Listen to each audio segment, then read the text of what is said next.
Esse é um dos temas favoritos de discussão entre os fãs. Como George Lucas bolou todo esse universo? Quando e como isso aconteceu?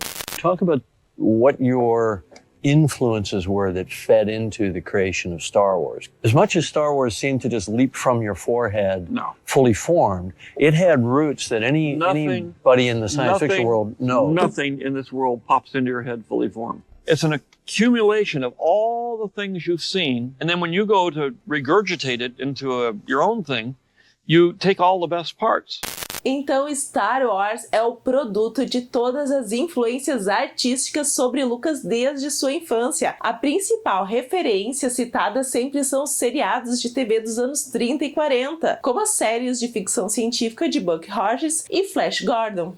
Os fãs fazem muitas comparações entre Star Wars e os seriados Buck Rogers e Flash Gordon, começando pelos prólogos exibidos nas aberturas dos seriados dos anos 30 e do próprio longa de 77.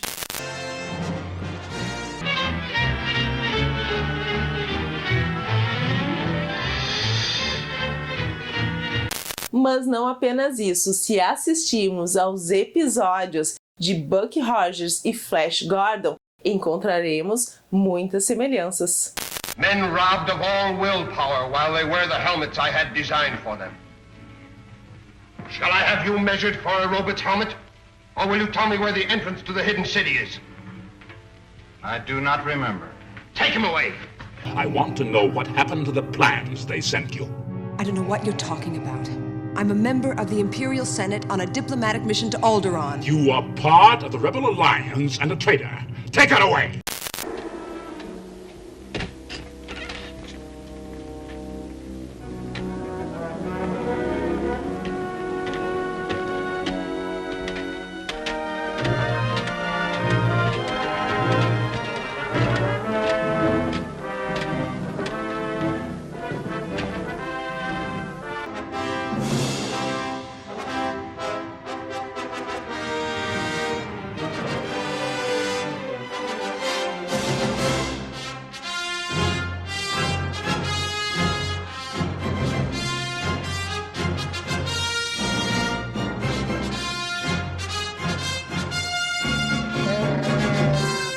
Isso porque, e aqui que começa a história da criação de Star Wars.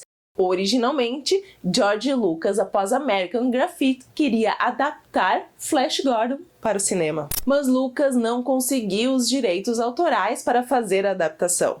Então resolveu fazer a sua versão de um Flash Gordon para os cinemas. You know, I remember having lunch with George at the Palm Restaurant in New York, and he was very depressed because he had just come back and they wouldn't sell him Flash Gordon. That's right. Yeah, I remember and he that. says, well, I'll just invent my own. What a limitation had you gotten Flash Gordon, I wonder. Yeah, I'm glad they didn't give it to me. Aqui que começa a jornada que terminará na estreia de Star Wars em maio de 77. O interesse de George Lucas por ficção científica remonta à sua infância, pois cresceu lendo comic books que pegava junto com seus amigos de uma banca de jornal local que costumava dar HQs, que não conseguia mais vender para as crianças da vizinhança. Esse interesse de gibis passou para séries de TV e, claro, o cinema, com os filmes de ficção científica, especialmente o clássico 2001, Uma Odisseia no Espaço. 2001, as far as I'm concerned, is the best science fiction film ever made. It is the quintessential what space travel is. Yeah. And it looks great. You know, it's just, it's impeccable the way they put it together. The Discovery coming overhead endlessly is basically the precursor of the opening shot of Star Wars. It stunned everybody, myself included. Probably 2001 had more of an influence on me than I realized. Mm-hmm. But at the same time, I was completely stoked by that movie. It's brilliant.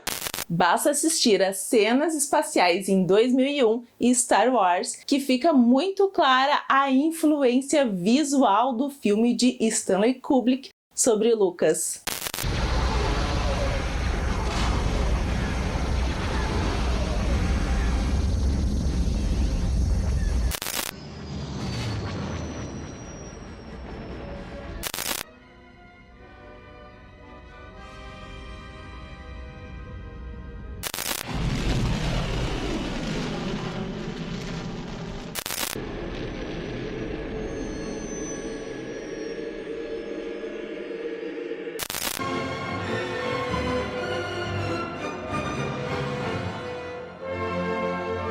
Além dos gibis, séries, filmes, os fãs também apontam a influência de livros na construção de Star Wars, como a épica série Fundação de Isaac Asimov e também o clássico Duna de Frank Herbert, passando até mesmo pelos livros dos personagens John Carter de Edgar Rice Burroughs e Gulliver Jones de Edwin Lester Arnold, estes últimos bem mais no estilo fantasia espacial do que ficção científica, como Star Wars.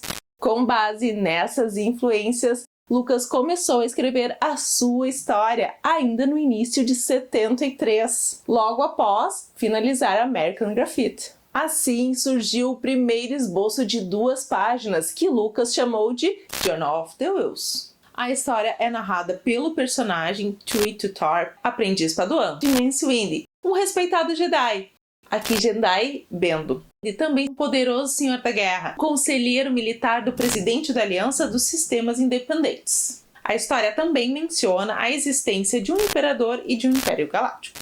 Lucas tentou vender essa história em 73, mas ninguém conseguia entender do que se tratava.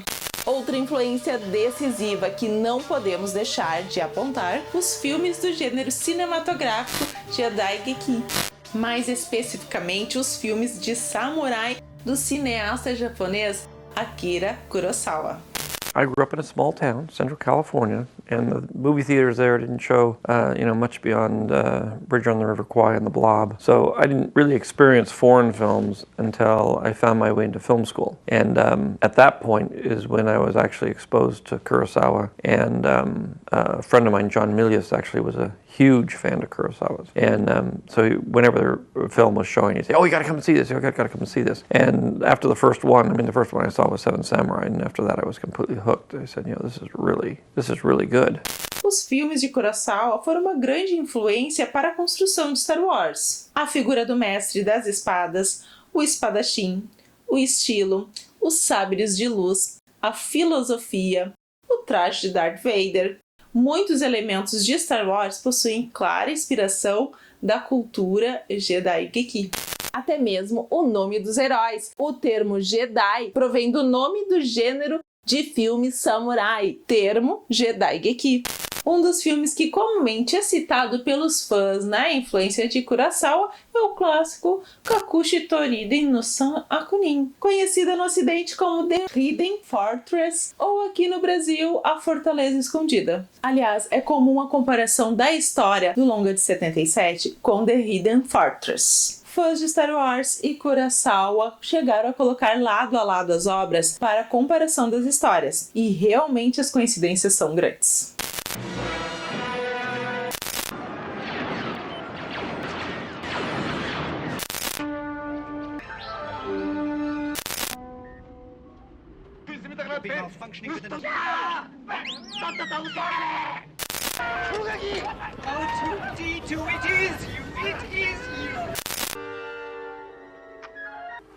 Well, then the droid does belong to you.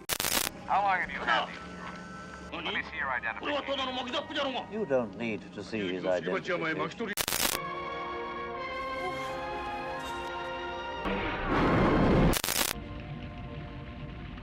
Short for a stormtrooper. I'm Luke Skywalker. I'm here to rescue.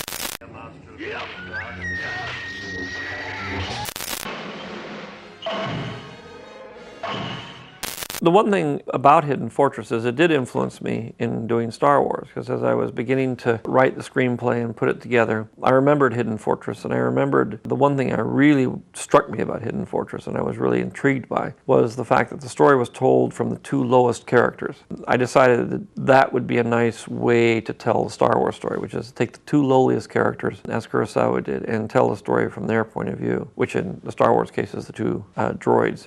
Com as influências já citadas como Duna e outros, e claramente influenciado por The Hidden Fortress, Lucas finaliza ainda em 73 The Star Wars Story Synopsis, conhecido como o verdadeiro primeiro esboço de Star Wars. A narrativa já tem o esqueleto daquilo que conhecemos. Uma guerra civil com uma princesa rebelde que está sendo perseguida por forças imperiais, mas se passa no século 33 e na nossa própria galáxia. A princesa é protegida por um de seus generais, Luke Skywalker. Só que aqui, um personagem veterano. Pelo verão de 1973, Lucas havia finalizado este primeiro rascunho e achava que estava pronto para comercializar. Mas será que alguém iria se interessar? When I was pitching the film, all I had was like a 14-page story treatment. It was very vague. Said it's kind of a 1930s action-adventure Saturday afternoon serial based on the kind of Flash Gordon, Buck Rogers kind of comic book future. And that's about all they knew about it. As histórias de ficção científica na década de 70 não eram muito atrativas para os estúdios, pois não traziam o retorno financeiro que queriam. The most successful science fiction film up to that point was 2001. And successful then was that it made about $24 million or something like that. Most hit science fiction films would make about $16 million, which was the Planet of the Apes films and that sort of thing. But most science fiction films would make under $10 million. I mean, there's no reason to think that it would do any different. George Lucas levou este rascunho para os estúdios, sendo rejeitado pela United Artists e pela Universal Studios. Então Lucas entrou em contato com Alan Ladd Jr., um ex-produtor e o então novo chefe de assuntos criativos da Fox, que acabou vendo mais potencial no próprio George Lucas do que na história que ele apresentou. We had a meeting and George said, well, I've been thinking about this thing called Star Wars and told me about it. And I said, that sounds terrific. I mean, the technology part of the whole thing was completely over my head, but I just believed in him and his genius. He understood what talent was. He respected talent, and he was able to say, I think this guy's talented. I think we're going to invest in him. So Alan Ladd Jr. invested in me. He did not invest in the movie, and it paid off. Então George Lucas fechou um acordo preliminar para Star Wars e trabalhou ainda mais sobre a história no ano de 74. Nesse processo de escrita da roteirização de Star Wars, Lucas tem contato com a mais importante influência em Star Wars, a obra do mitólogo Joseph Campbell. When Lucas was writing the script of Star Wars, he was heavily interested in Joseph Campbell. What Joseph Campbell was interested in was to see the connections between myths, the myths of different cultures, to try to find out what were the threads that tied all these very disparate cultures together. Foi o autor de obras consagradas como O Herói de Mil Faces, de 1949, a coleção As Máscaras de Deus, de 59 a 68, e O Poder do Mito, de 88. Campbell popularizou o conceito do monomito, uma estrutura fundamental partilhada por todos os mitos importantes nas culturas das civilizações e que sobreviviam por milhares de anos. Essa estrutura fundamental está centrada naquilo que Campbell chamou de a jornada do herói. Sobre o conceito de jornada do herói, ninguém melhor do que o próprio Campbell para explicar. There is a certain typical hero sequence of actions which can be detected in stories from all over the world and from many, many periods of history. And I think it's essentially, you might say, the one deed done by many, many different people. E o que seria o herói para Campbell?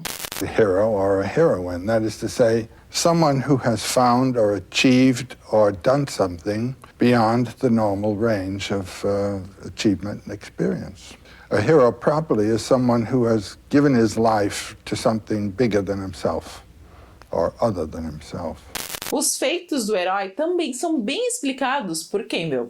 Well, there are two types of deed. One is the physical deed, the hero who has performed a war act or a physical act of heroism, saving a life, that's a hero act. Giving himself, sacrificing himself to another. And the other kind is the spiritual hero who has learned or found a mode of experiencing the supernormal range of human spiritual life and then come back and communicated it. It's a cycle.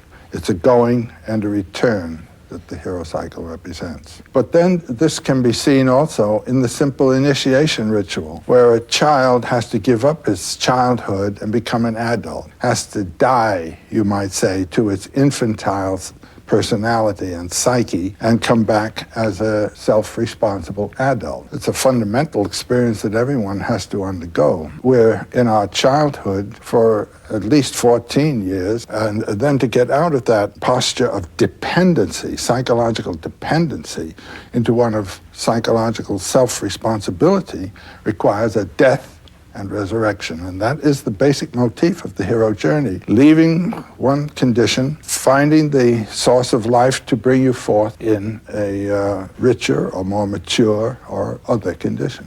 Campbell divide a jornada do herói em 3 grandes partes: a partida, a iniciação e o retorno. E ainda subdivide os ritos de passagem do herói em mais 17 partes. Pessoal, não temos espaço no vídeo para olhar cada um dos ritos de passagem da jornada do herói. Isso exigiria um vídeo apenas para o autor e a sua jornada do herói. Mas podemos fazer um breve resumo das 3 grandes partes. Na partida, o herói é apresentado como uma pessoa ordinária que vive em um mundo comum.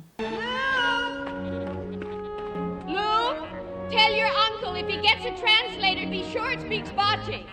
Up! Get up!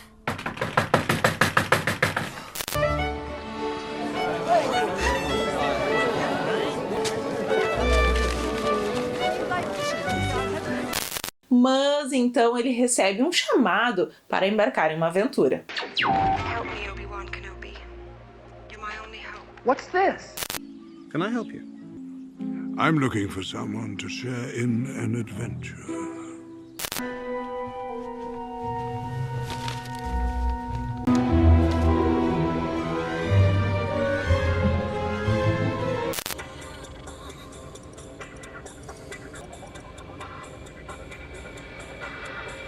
O herói, em princípio, reluta em atender o chamado. Alderaan? I'm not going to Alderaan. I've got to get home. It's late. I'm in for it as it is.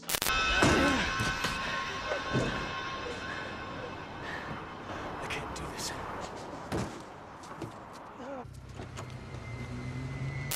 What? No. Wait. We do not want any adventures here. Thank you. Not today. Not... Mas é ajudado por um mentor. Hello there.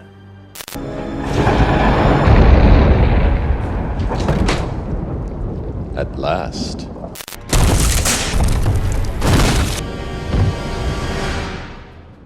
Sorry about that.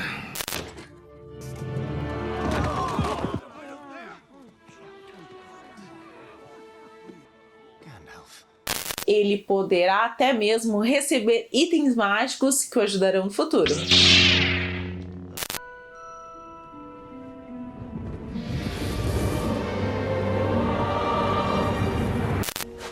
The juice of the fireflower. One drop will cure any injury. A fase da iniciação começa com o herói atravessando um limiar, uma fronteira para um mundo mágico ou desconhecido.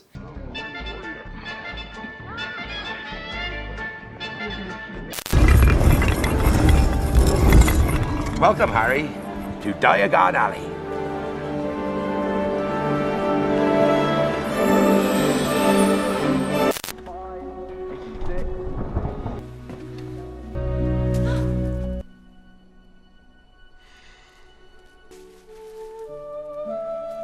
Nesse processo, ele passará por um renascimento, uma espécie de retorno ao ventre para ressurgir transfigurado.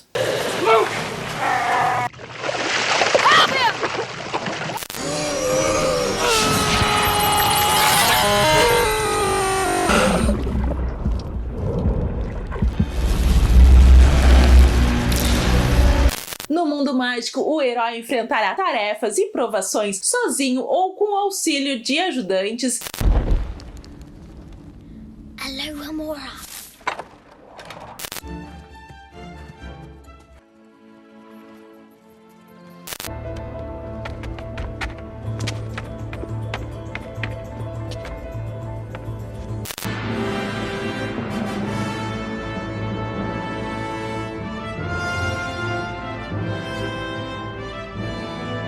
em que a provação final, um encontro com uma figura feminina, representa uma união mística entre sua alma com a simbolização da deusa rainha do mundo, tornando-o completo e senhor de seu destino.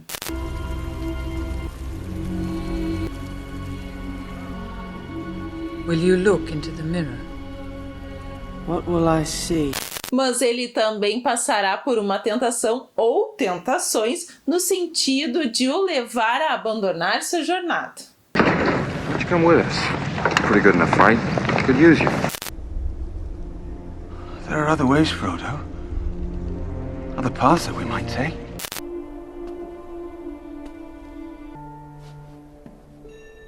I see that you, like so many before you, have discovered the delights of the Mirror of Erised.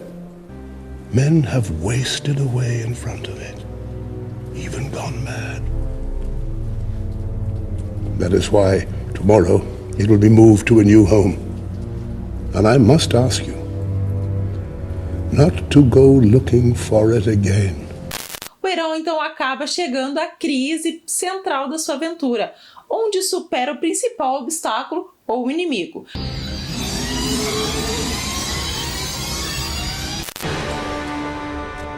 Mr. Anderson.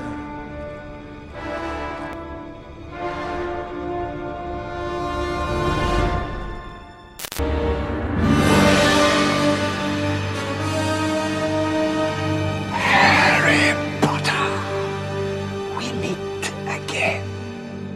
Voldemort. I merely wanted to see if you really were as great as the old tales say. I did not believe them.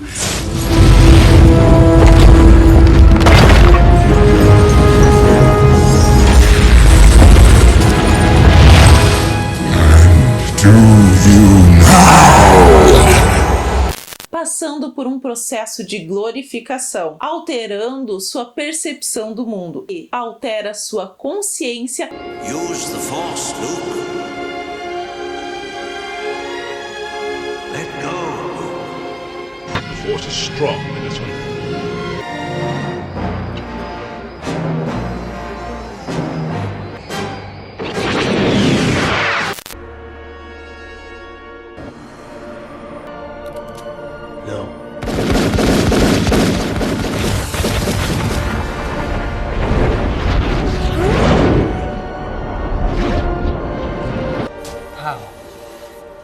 He is the one.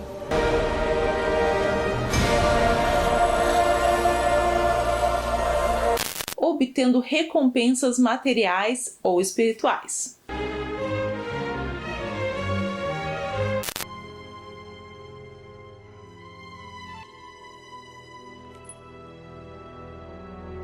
O herói então deve retornar ao mundo comum.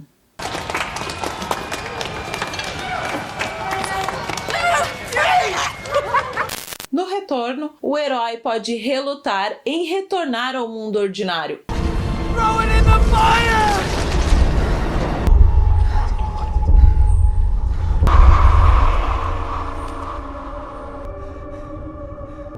The ring is mine. Ou também pode ser perseguido pelos guardiões do mundo mágico, se estiver em posse de algo que estivessem guardando.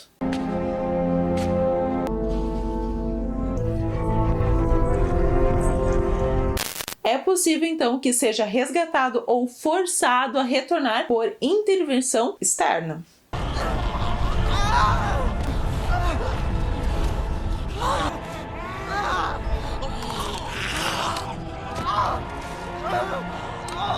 O herói, enfim, cruza novamente o limiar entre os dois mundos, retornando ao mundo comum com uma percepção alterada, com bênçãos ou tesouros que ganhou, que agora podem ser usados para o benefício de seus semelhantes.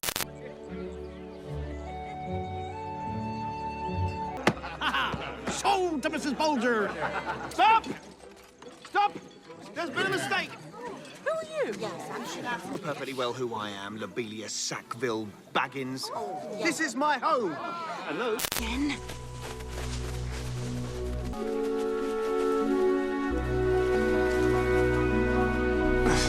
These no branches? The coats. Susan, you're on my foot! Oh, Peter,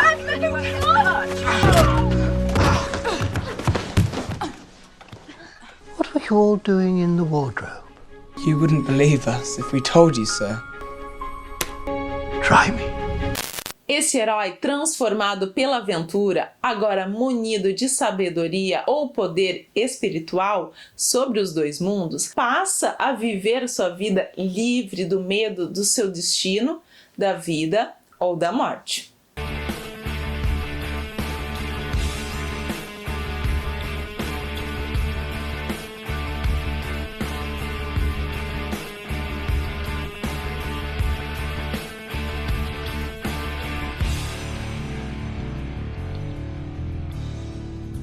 Campbell traz vários exemplos ilustres em seus estudos, do herói grego Odisseu ao herói nórdico Siegfried, do folclore de tribos indígenas às africanas, passando até mesmo por personagens bíblicos.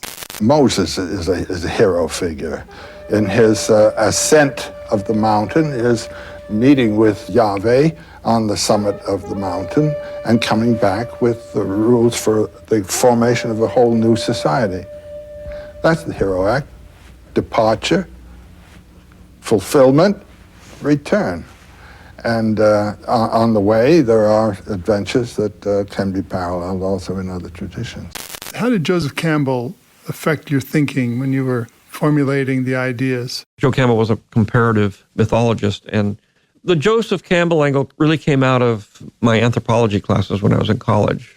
I was very curious about the way societies work and why people do the things they do in a society, why they form their ideas. And I used to always think of mythology as a form of psychological archaeology. With mythology, you can actually understand the psychological underpinnings of what people actually were thinking, what they were afraid of, what they felt about their parents, what, the real psychology of the whole thing. So that's what sort of started that whole process. And I had studied Joe Campbell, I continued to study Joe Campbell, and I really tried to take these psychological motifs from mythology all over the world. As a result, I was able to take ideas that go through all societies, through all the ages, and bring them down and put them into a razzle-dazzle Saturday matinee serial action-adventure film. Lucas teve muito cuidado para ajustar a sua história conforme a jornada do herói, chegando a mostrar seu trabalho para Campbell para que este avaliasse o que estava fazendo e se estava acertando nas suas escolhas para a saga. He brought Campbell into the process of looking at his work on Star Wars and saying, is this right? Am I getting it down? Is this the right emphasis? Is this the right character? Joseph Campbell said to me, the best student he ever had was George Lucas. Influenciado pela obra de Campbell, Lucas, no ano de 74, finaliza The Star Wars Rough Draft, ou Rascunho Bruto, expandindo a história de sua novela espacial, abraçando os elementos clássicos dos mitos e contos de fadas, com o maniqueísmo tradicional, a luta do bem contra o mal. What interests you about the conflict between good and evil? Well, the conflict between good and evil is the basic conflict. The universal question is, am I a good person? Are you a good person? I try to be a good person. But of course, that's a very complicated question. It is. And it's something you have to ponder because you're doing it every day. You're saying, should I do this or shouldn't I do this? Now, through mythology and things, we're taught certain things that are good and certain things that are bad. But a thinking person questions all that and say, is this really good? Am I really doing the right thing here? Am I really being a kind, compassionate person?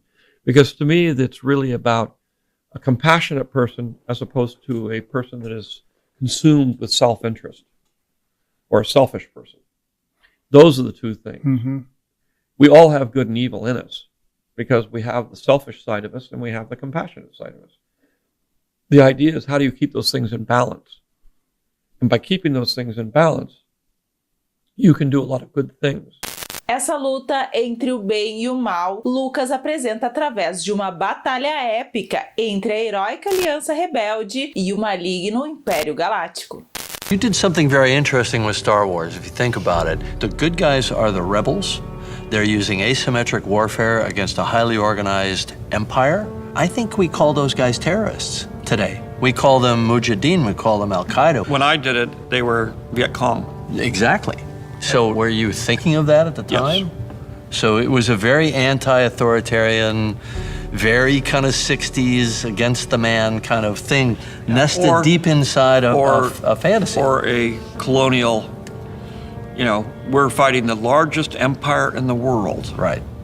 And we're just a bunch of hayseeds in coonskin hats that don't know nothing. That's right. And it was the same thing with the Vietnamese. Yep. The irony of that one is in both of those, the little guys won. Right. And the big, highly technical empire, the English Empire, right? The English Empire, the American Empire, lost. Yeah. Mas não apenas rebeldes e imperiais. Lucas também nos traz as figuras heróicas dos guerreiros místicos Jedi e Bendo, em oposição às figuras vilanescas dos Knights of Sith, em um universo agora permeado pelo divino com a presença de uma energia mística chamada de The Force of Others.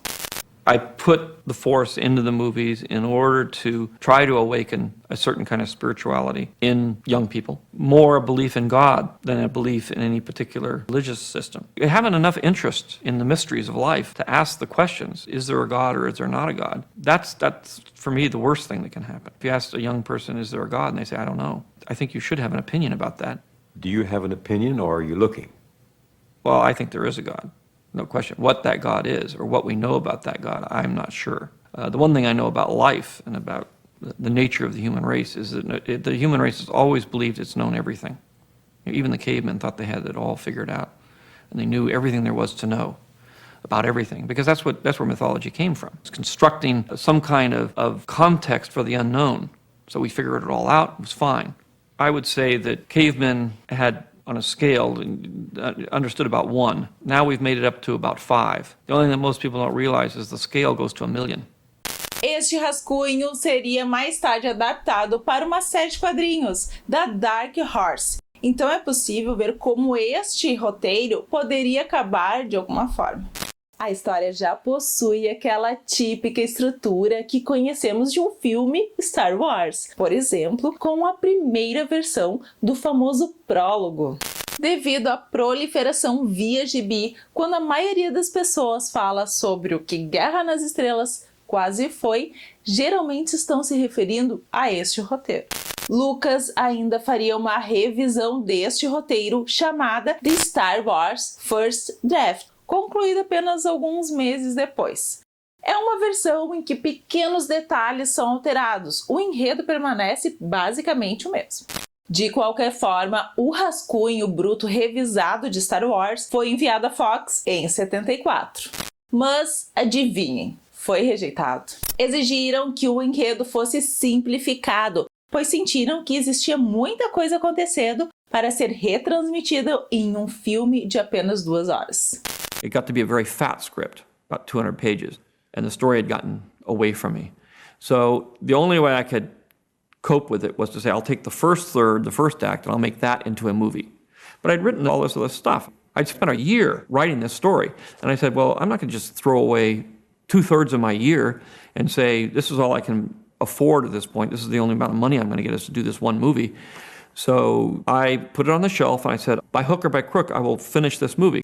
Então Lucas, basicamente pegando o primeiro 1/3 do roteiro bruto, tentando transformar no roteiro de um único filme, finaliza The Adventures of the Starkiller Episode 1, The Star Wars Second Draft. Finalizado no dia 28 de janeiro de 1975, é conhecido como o verdadeiro segundo rascunho de Star Wars.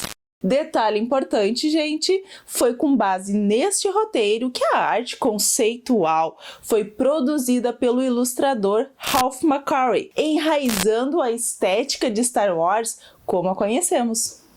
O que aconteceu foi o seguinte: como os executivos nunca entendiam seus filmes com base apenas no roteiro e sabendo que não sairia barato para a Fox, Lucas teve uma ideia para conseguir a aprovação da verba necessária pelos executivos do estúdio. Ele precisava mostrar imagens para que tivesse uma ideia do que estava planejando.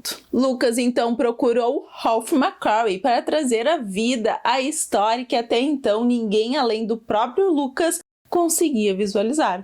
I'd seen some of his paintings and I thought he was really brilliant. I had said, look, I want you to do some paintings of these scenes that I've done so that the studio can get a picture of what it is I'm talking about.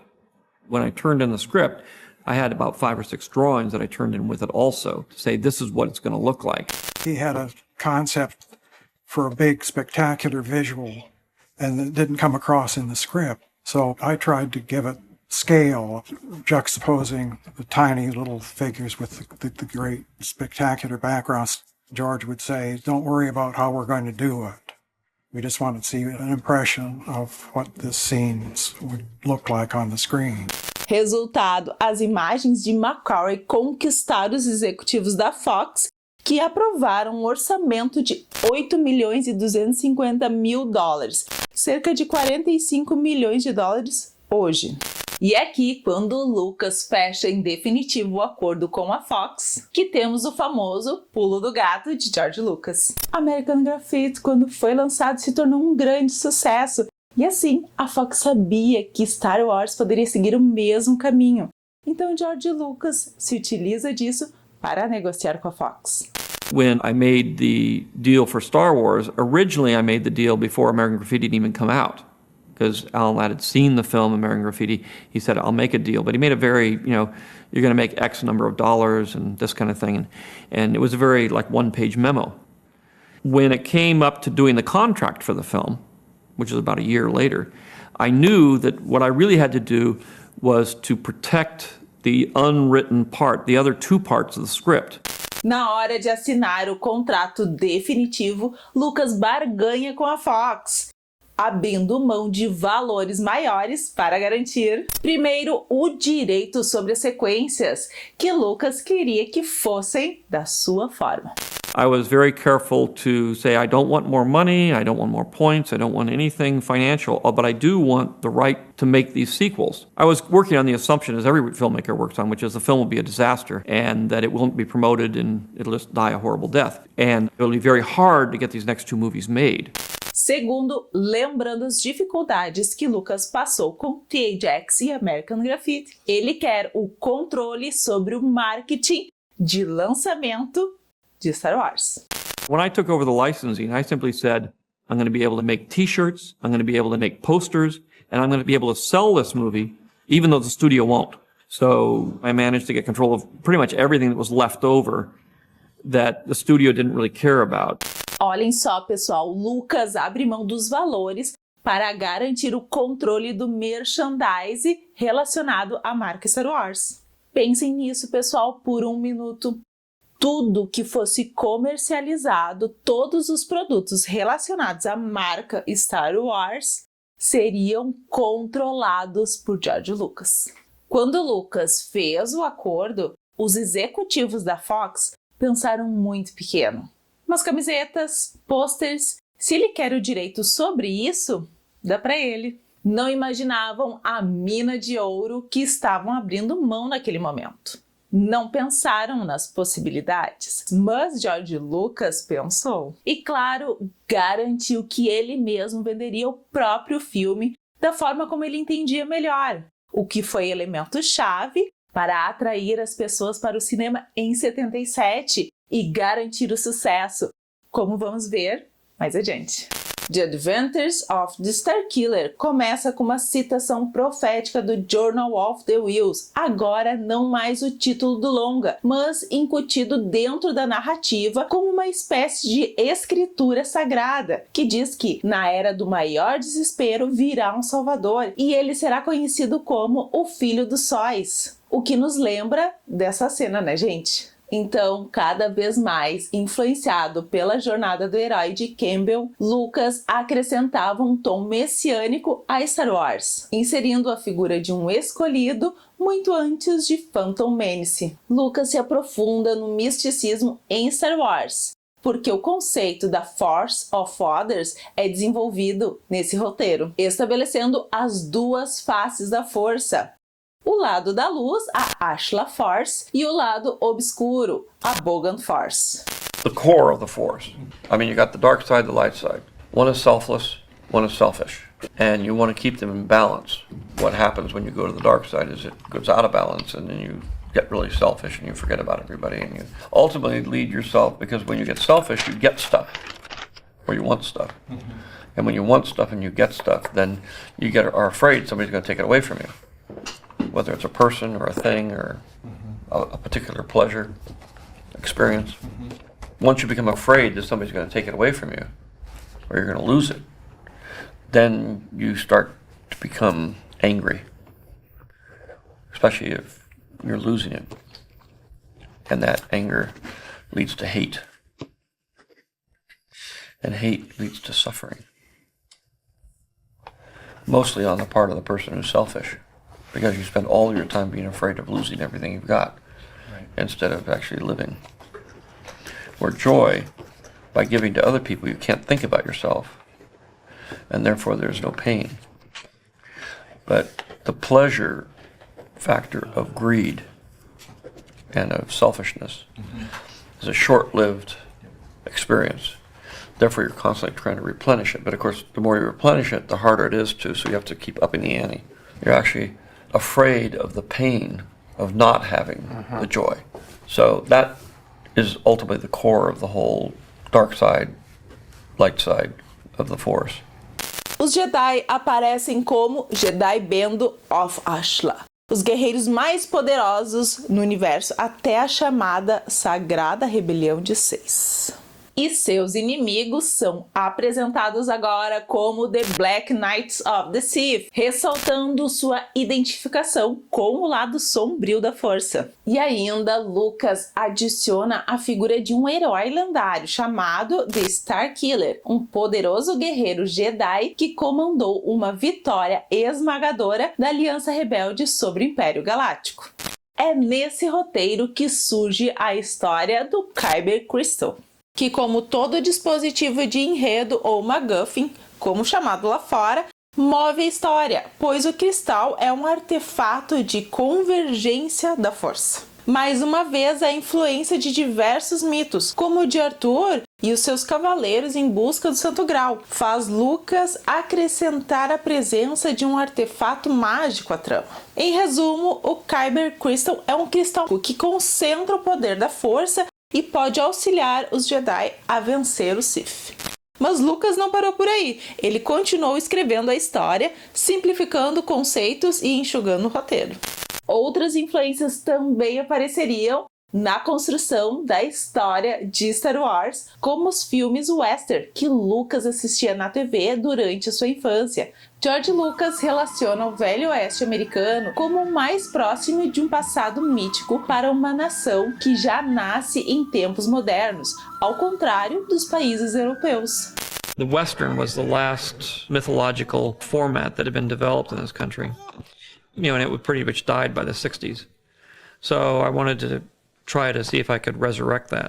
Como o único passado mítico americano, o Velho Oeste e os filmes de Bang Bang seriam influência decisiva na estética de Star Wars. O aspecto de uma realidade antiga, uma tecnologia defasada, naves e veículos desgastados, uma galáxia imperfeita, sucateada, em lugares remotos e desolados, tudo isso provém da influência do Velho Oeste em George Lucas. E também temos que citar os filmes de aventuras no estilo swashbucklers, histórias clássicas com aventureiros de capa e espada, como por exemplo os filmes de pirata e do ator Errol Flynn. The pirate films and the romantic films of the 40s was definitely an influence on Star Wars. Errol Flynn kinds of movies. I mean, everything is of that genre, which is the fantasy, action, adventure kinds of films of that period of time in the cinema. Good luck. The whole premise of Star Wars was that it was a romantic fantasy in the great romantic traditions of mythology and King Arthur and the romantic side of fighting, where there was chivalry and honor and that sort of thing. Na metade do ano de 75, Lucas finaliza Star Wars From the Adventures of Luke Starkiller Third Draft, uma versão que já é quase o que conhecemos. Com um roteiro finalmente encaminhado, Lucas agora pode dar início à escolha dos atores que vão atuar na sua fantasia espacial, que é o processo que vamos ver agora. Pessoal, este é apenas um corte do nosso especial sobre Star Wars. O vídeo completo está aqui, é só clicar que você não vai se arrepender. Mas antes, deixe seu like neste vídeo e se inscreva no nosso canal. Até mais!